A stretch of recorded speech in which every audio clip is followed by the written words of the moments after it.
Hi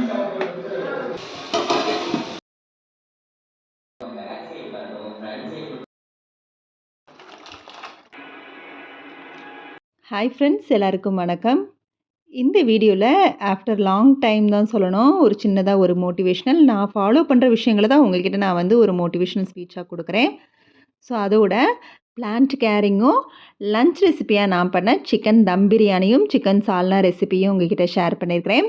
அதுக்கு முன்னாடி இந்த வீடியோ பார்த்துட்ருக்கவங்களுக்கும் என்ன இது வரைக்கும் சப்போர்ட் பண்ணவங்களுக்கும் ரொம்ப ரொம்ப நன்றி. கண்டிப்பாக இந்த வீடியோ உங்களுக்கு யூஸ்ஃபுல்லாக தான் இருக்கும் நான் நம்புகிறேன். ஸோ இந்த வீடியோ பிடிச்சிருந்துச்சுன்னா லைக் கொடுக்க மறந்துடாதீங்க. நீங்கள் கொடுக்குற ஒவ்வொரு லைக்கும் எனக்கு ரொம்பவே மோட்டிவேட்டடாக இருக்கும். அதோட நம்ம சேனலையும் மறக்காமல் சப்ஸ்கிரைப் பண்ணிடுங்க.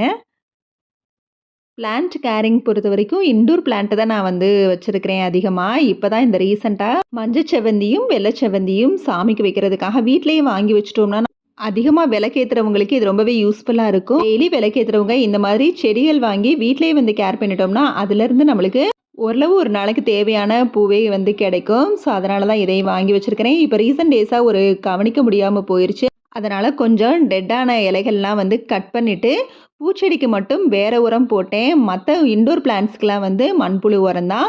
எப்போவுமே பூச்செடிகள் இருந்துச்சுன்னா வேறு உரம் தான் வாங்கி போடணும் அதுக்குன்னு தனியாக. அதை வந்து 1/2 ஸ்பூன் போட்டாலே போதும். இந்த மண்புழு உரம் எல்லா செடிகளுக்குமே போடலாம். எந்த உரம் போட்டாலும் 15 நாளைக்கு ஒரு தடவை போடணும். கண்டிப்பாக இன்டோர் பிளான்ட்னா வெயிலில் எடுத்து வச்சிடணும். வாரத்துக்கு ஒரு 2 தடவையாவது வெயிலில் எடுத்து வச்சிடணும். இன்டோர் பிளான்ட்டு ரொம்பவே நம்மளுக்கு ப்ளசண்ட்டாக கொடுக்கும். இது வரைக்கும் இன்டோர் பிளான்ட் இல்லைனா மணி பிளான்ட்லேருந்து கூட நீங்கள் உங்களோட பிளான்ட் கேரிங்கை ஸ்டார்ட் பண்ணுங்கள். அடுத்ததாக வீடியோக்கான மெயின் கண்டென்ட் என்ன அப்படின்னா, நம்ம லைஃப்பில் அது ஆண்களோ பெண்களோ யாராக இருந்தாலும் இந்த 3 தப்பை மட்டும் பண்ணாதீங்க. இதெல்லாம் பண்ணி இப்போ தான் கொஞ்சம் வந்து சேஞ்ச் பண்ணியிருக்கிறேன். அது என்ன அப்படின்னா, ஃபஸ்ட்டு தான் நம்ம வந்து எந்த விஷயத்த செய்யணும்னு நினச்சாலும் மற்றவங்களை வந்து யோசிக்கக்கூடாது. அவங்களுக்காக ட்ரெஸ் பண்ணுறது, இவங்களுக்காக நம்மளுக்கு பிடிச்ச ட்ரெஸ்ஸை வந்து வியர் பண்ணாமல் இருக்கிறது, அந்த மாதிரி இல்லாமல் உங்களுக்கு இந்த விஷயம் பிடிச்சிருக்குன்னா நீங்கள் வந்து செய்யுங்க. மற்றவங்களுக்காக எந்த விஷயத்தையும் பண்ணாதீங்க. இன்க்ளூடிங் வெயிட் லாஸாக இருந்தால் உங்களுக்கு பிடிச்சா மட்டும் செய்யுங்க. மற்றவங்க சொல்கிறாங்களே, நம்மளை இது பண்ணுறாங்களே அப்படிங்கிற மாதிரி எதையும் யோசித்து செய்யாதீங்க. எந்த ஒரு சின்ன விஷயம் பண்ணுறதா இருந்தால் கூட உங்களுக்கு பிடிச்சா மட்டும் செய்யுங்க. மற்றவங்களை எதிர்பார்த்து எதையும் செய்யாதீங்க. அப்புறம் எல்லாருக்காகவே நம்ம வாழ வேண்டியதாக இருக்கும். உங்களோட வாழ்க்கையை நீங்கள் வாழுங்க. 2வதா வாய்ப்பும் நேரமும் நம்மளுக்கு வந்து சில நேரங்களில் அமையும், சில நேரங்களில் கிடைக்காது. அதுக்காக அதை ஒரு ரீசனாக சொல்லாமல் வாய்ப்பையும் நேரத்தையும் நம்மளுக்கு நாமளே உருவாக்கிக்கணும். உங்களுக்கு எந்த ஒரு விஷயம் வந்து இன்ட்ரெஸ்டாக இருந்தாலும் அதை செய்யணும்னா நம்மளுக்கு டைம் கிடைக்கல அப்படிங்கிற மாதிரி இல்லாமல் அந்த டயத்தை முடிஞ்ச அளவுக்கு நம்ம உருவாக்கிக்குவோம். வாய்ப்போ டைமோ நம்மளுக்காக கிடைக்கிறப்ப நம்ம யூஸ் பண்ணிக்குவோம். அப்படி கிடைக்கலனாலும் நம்ம அதை உருவாக்கிக்குவோம்.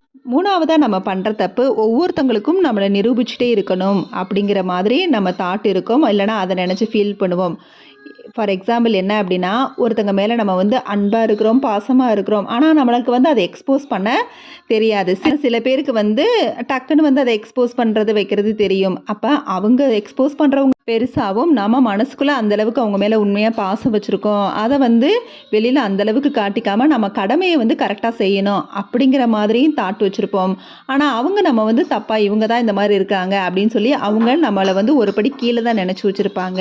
பரவாயில்ல, நம்ம வந்து எப்படின்னு நம்மளுக்கு தெரிஞ்சால் போதும். நம்ம ஒவ்வொரு தடவையும் கண்டிப்பாக வந்து நிரூபிச்சுட்டே இருக்கணுங்கிற அவசியம் இல்லை.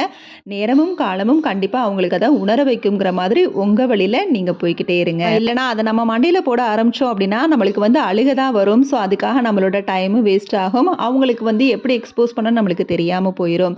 ஸோ அந்த மாதிரி இல்லாமல் உங்கள் வழியில் நீங்கள் போய்கிட்டே இருங்க. கண்டிப்பாக ஒரு நாள் அது அவங்களுக்கு புரியும். இன்றைக்கி லஞ்ச் ரெசிபிக்கு சிக்கன் தம் பிரியாணி தான் செஞ்சிட்ருக்கேன். யூஸ்வலாக நம்ம தாளிக்கிறதுக்கு யூஸ் பண்ணுற மாதிரி வெங்காயம், பச்சை மிளகாய், தக்காளி இதெல்லாம் சேர்த்துருக்கிறேன். அரைக்கிறதுக்கு மட்டும் வெங்காயம், பூண்டு, இஞ்சி, பட்டை, கிராம்பு, அன்னாச்சிப்பூ, சீரகம், சோம்பு, மிளகு, மல்லி இதெல்லாம் வந்து ஒன்றா போட்டு அரைச்சி வச்சுருக்கிறேன். அதுதான் பேஸ்ட்டு. அதை வந்து வெங்காயம் தக்காளி அரைஞ்சதும் அந்த பேஸ்ட்டை போட்டு நல்லா வதக்கிட்டு அதோட மிளகாய்த்தூள், மஞ்சள் தூள், கொஞ்சம் பிரியாணி மசாலாவும் சேர்த்துருக்கிறேன்.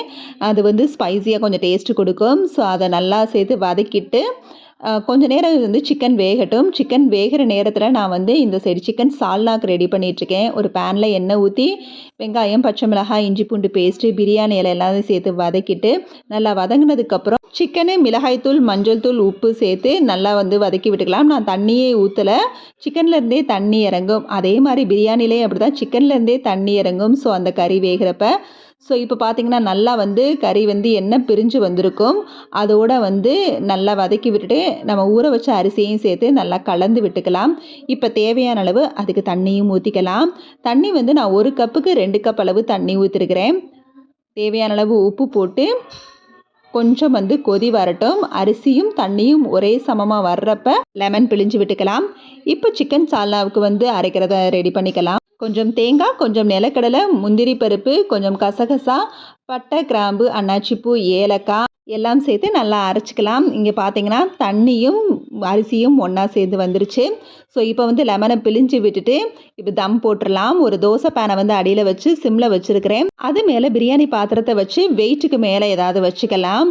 இல்லைனா நம்ம வந்து சிரட்டையை கூட நல்லா பற்ற வச்சு மேலே வந்து தம் போடலாம்.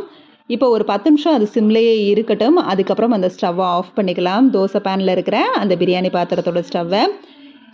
இப்போ இங்கே வந்து சிக்கன் வந்து நல்லா தண்ணி பிரிஞ்சு ஓரளவு வந்து கொஞ்சமாக ஒரு வெந்து வந்திருக்குது. அதில் வந்து சிக்கன் கிரேவி பொடியையும் சேர்த்து கொஞ்சமாக மல்லி இலையையும் சேர்த்துருக்கிறேன். சேர்த்து நல்லா வந்து கலந்து விட்டுட்டு இப்போ ஒரு 5 நிமிஷத்துக்கு அப்புறம் மல்லித்தூளையும் ஆட் பண்ணி கொஞ்சமாக தண்ணியும் சேர்த்து மூடி வச்சுக்கலாம். நல்லா கொதித்து வந்ததுக்கப்புறம் தான் நம்ம அரைச்சி வச்ச அந்த தேங்காய் முந்திரி பேஸ்ட்டை வந்து சேர்க்குறோம். சேர்த்து நல்லா கொஞ்சம் வந்து தண்ணியாக வந்து ஊற்றி வச்சிடணும். அப்போ தான் சால்னா ஒரு பதத்துக்கு வரும். ஸோ சால்னா கன்சிஸ்டன்சி இப்போ வந்து வந்துருச்சு. சூப்பராக குழம்பு வெந்துருச்சு. அப்படியே கொதிக்கிறப்பவே அவ்வளோ வாசமாக இருக்குது. சூப்பராக சிக்கன் பிரியாணி ரெடி ஆயிடுச்சு. 10 நிமிஷத்துக்கு அப்புறம் நம்ம வந்து ஓப்பன் பண்ணி பார்த்துட்டோம்னா பிரியாணி பாத்திரத்தில் சூப்பராக வந்து வெந்து வந்திருக்கும். கொஞ்சமாக கடைசியாக நெய் ஊற்றி கலந்து விட்டுட்டு அப்புறமா ஒரு 5 நிமிஷத்துக்கு அப்புறம் பிரியாணியை வந்து பரிமாறிடலாம். பிரியாணிலாம் சாப்பிட்டதுக்கப்புறம் கிச்சன் கிளீனிங்லாம் முடிச்சாச்சு. இப்போ கொஞ்சம் நேரம் ரெஸ்ட் எடுத்துக்க வேண்டியதான். கண்டிப்பாக இந்த வீடியோ உங்களுக்கு கொஞ்சமாவது யூஸ்ஃபுல்லாக இருக்கும் நம்புகிறேன். இதில் ஏதாவது நிறைகுறி இருந்தால் கண்டிப்பாக கமெண்ட்டில் சொல்ல மறக்காதீங்க. நான் சொன்ன விஷயங்கள் உங்களுக்கு மோட்டிவேஷனாக இருந்தால் கண்டிப்பாக லைக் கொடுக்கவும் மறந்துடாதீங்க. பாய்.